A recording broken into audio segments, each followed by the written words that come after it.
If you were not diabetic, you wouldn't understand the plight of those living with diabetes.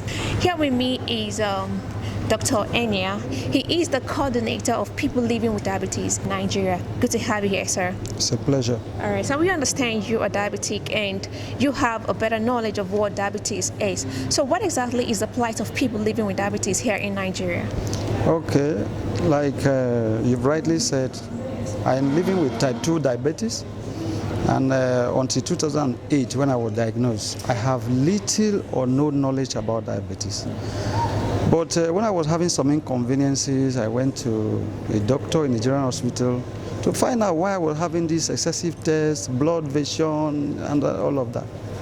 A series of tests were carried out on me, and lo and behold, I was diabetic.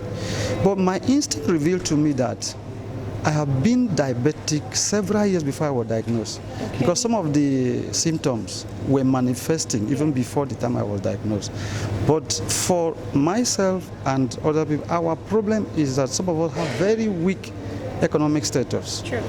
And as such, as a diabetic, with a huge burden of managing diabetics, all alone, because even the policies of the government did not favor us. True. A good example is the NHI's, the National Health Insurance. Yeah. It does not accommodate diabetes drug. True.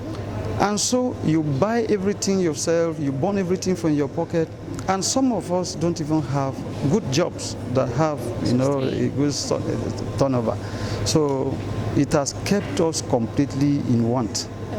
We don't ever have. And sometimes, because of this situation, we miss our drug regimen. True. Because sometimes when you don't have the drug and you don't have the money, sometimes we skip. But I want to say that most of us actually, before diabetic or whatever, we have very poor and uncoordinated health-seeking behavior. We hardly go to the hospital or whatsoever until when the situation is serious. I'm not excluding myself because it is one of the things I find myself, if not for my wife that encouraged me to go to the hospital, say, just go and find out, and I have to go. In that circumstance, I discovered that going to the hospital. But right now that I'm more educated, a lot of information, I can interact with as many doctors as possible. I've attended training programs. It is now my duty to encourage others who have poor health-seeking behavior to always, from time to time, just go to the hospital and get yourself, just check, And when you discover that there's an issue, it's better to start taking care of it before the complications set in. So those are some of the burdens. All right, that's a good one. So what I have come in contact with lots of diabetics, and I found out that the major challenge has been no much money or funds per se to get these diabetes drugs and injection, the insulin. So how do you think the government can come in to help in this area? Yeah, the government is aware of what is happening, and they have their own structures.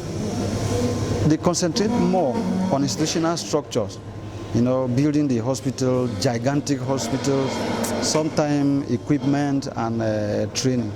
But what I want the government to do is that for every penny that is spent on healthcare system, they should monitor and see that the right thing is done at the right time. Now, what they call essential drugs is supposed to meet the healthcare needs of the individual that is sick. But incidentally, there's a gap in terms of monitoring. Not as if some of those resources are not there. Sometimes diabetes drugs get expired in government drug stores because the process of distributing them effectively to meet those who really need it is not there. Secondly, government is still playing with the act of keeping data. You hardly see the data available, which the government was supposed to use in planning. So long as they put a mechanism, maybe a particular health information system, an automated information system that once somebody is discovered diabetic, probably in a particular state, you just key the information into the system and the thing is uploaded in the database. So until government begin to do that, the data will remain unreliable And when the data is unreliable, planning becomes very difficult. Okay. Because the population of the country is speaking to one end, and the population of those who are sick and the services that are being rendered is also speaking to one end. So we continuously remain underserved. Okay. And that is why complications, avoidable death is always taking place in Nigeria as a result of diabetes and other related diseases. Okay, so the last, a word of encouragement to those who are afraid to share their stories. Okay, I must first of all say that there is this stigma and discrimination, and that is why a lot of people don't want to come out. True.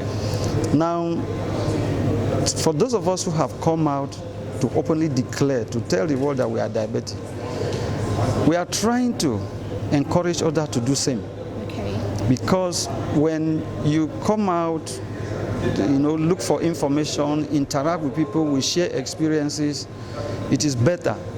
Now, the IDF, the International Diabetes Federation, had organized a unit of those who are living with diabetes or affected.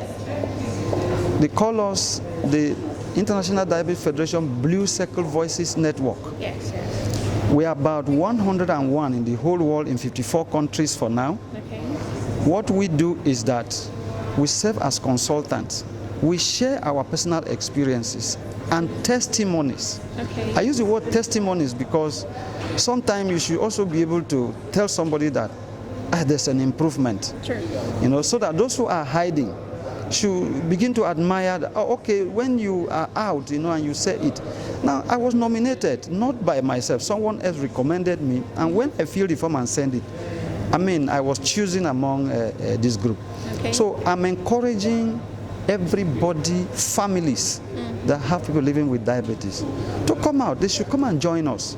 We want as many of them as possible to join us in the network of people living with diabetes. Yes, because from the Blue Circle, we have a lot of information from all other countries. Diabetes is all over the world. True. So it is not a death sentence. They should come out, and I believe we will live longer than probably necessary. All right. Thank you so much, sir. Thank you. Thank you for watching. It's been a pleasure.